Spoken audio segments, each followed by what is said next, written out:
জয় হিন্দ।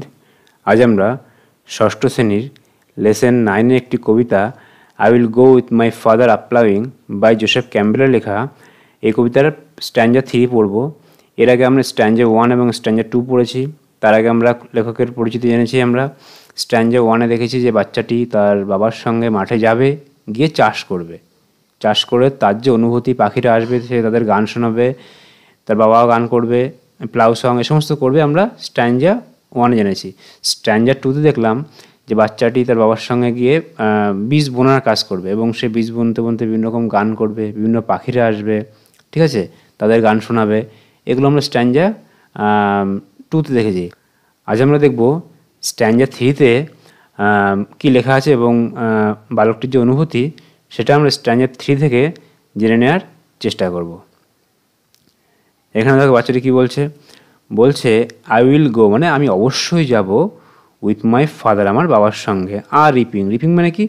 রিপ মানে ফসল কাটা, সে ফসল কাটতে যাবে, ঠিক আছে। কী করতে যাবে? বাবার সঙ্গে ফসল কাটতে যাবে। টু দ্য ব্রাউন ফিল্ড, মাঠটা কীরকম? ব্রাউন মানে বাদামি রঙের মাঠ। মাঠটা কেমন? বাদামি রঙের মাঠ, ঠিক আছে। সেই যেহেতু ফসল পেকে গেছে সেই জন্য মাঠের রঙটা হয়তো বাদামি রঙের হয়ে গেছে, ঠিক আছে। কোথায়? By the sea. By the sea, by মানে কি? বাই মানে বিসাইড, BESID, বিসাইড মানে পাশে, তাহলে সমুদ্রের পাশে সেই মাঠে। তাহলে বাচ্চাটি তার বাবার সঙ্গে যাবে ফসল কাটতে সমুদ্রের পাশে যে মাঠটা, ঠিক আছে, মাঠটা নদীর সমুদ্রের পাশে। অ্যান্ড দ্য গিজ এবং রাজহংসী মানে বড় হাঁস, রাজহংসী ডাকের থেকে বড়।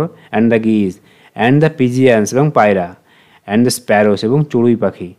উইল কাম তারা আসবে, ফ্লোকিং আফটার মি মানে তারা আমার পেছনে দল বেঁধে আসবে, বোঝা গেল?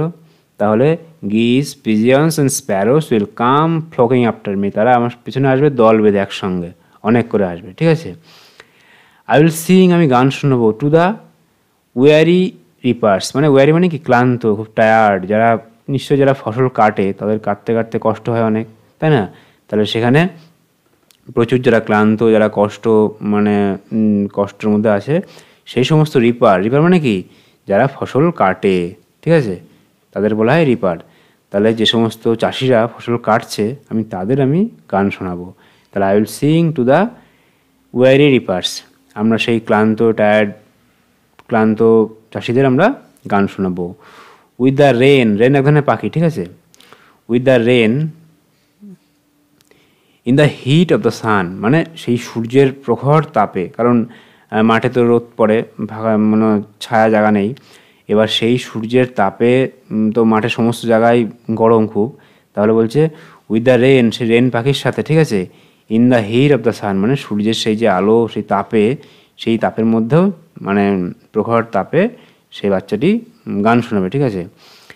অ্যান্ড মাই ফাদার এবং আমার বাবা উইল সিং, আমার বাবাও গান করবে। কী গান করবে? সাইথ সং মানে কাস্তের গান। কাস্তের গান মানে চলি ফসল কাটার সময় চাষিরা বিভিন্ন রকম গান করে। এবার দেখো ফসল যখন মাঠে যখন চাষ করে তখন প্লাউ সং হয়, যখন ফসল বীজ বোনে তখন সিড সং হয়, যখন ফসল কাটে তখন সাইথ সং, ঠিক আছে। এবার এইগুলো কী হয়, ওই চাষিরা যখন মাঠে একা থাকে তখন ওই বোরিং লাগে, ঠিক আছে, তখন ওই তারা ক্লান্তি ঔষধ দূর করার জন্য তারা বিভিন্ন রকমের এই ধরনের গান করে।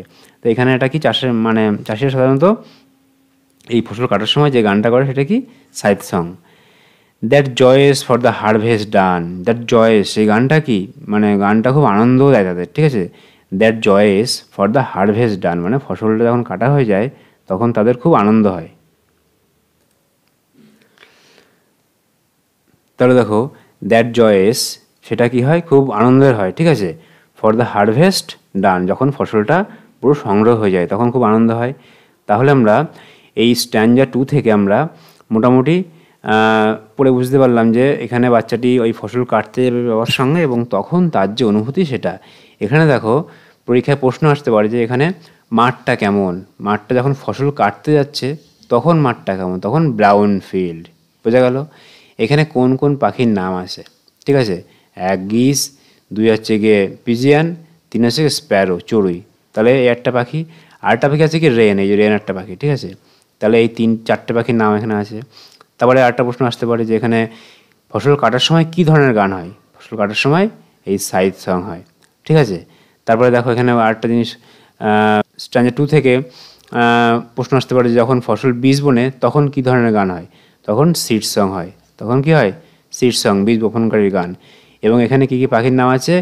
এই মার্লস পাখির নাম আছে, রবিন পাখির নাম আছে, থ্রেশেস পাখির নাম আছে, হ্যাঁ, এবং ফিন্স এই পাখির নাম আছে। বোঝা গেল? এইগুলো মোটামুটি জেনে গেলাম আমরা। আচ্ছা, আর একটা স্ট্যান্ডার 1-এ দেখো কী কী পাখির নাম আছে।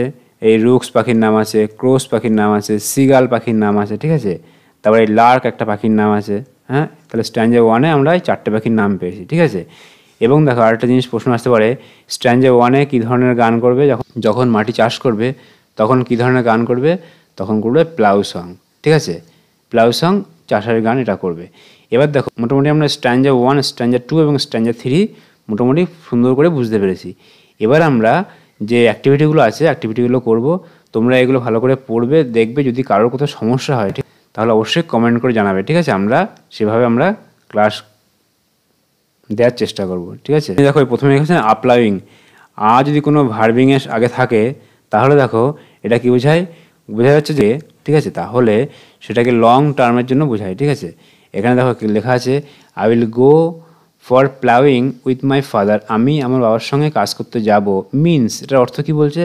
অর্থ he is engaged relatively short term task, মানে যদি নর্মাল প্লাউইং থাকে, ধরো লেখা আছে প্লাউইং, PLOUGHING, তাহলে কি এটা যাচ্ছে, এটা অল্প সময়ের জন্য কাজ করছে, ঠিক আছে।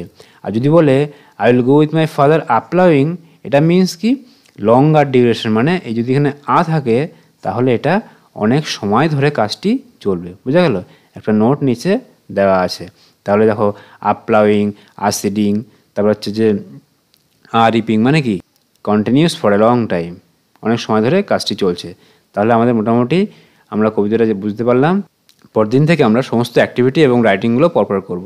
তোমরা ক্লাসগুলো দেখতে থাকো। যদি কারোর কোনো বুঝতে সমস্যা হয় অবশ্যই কমেন্ট করে জানাবে, ঠিক আছে।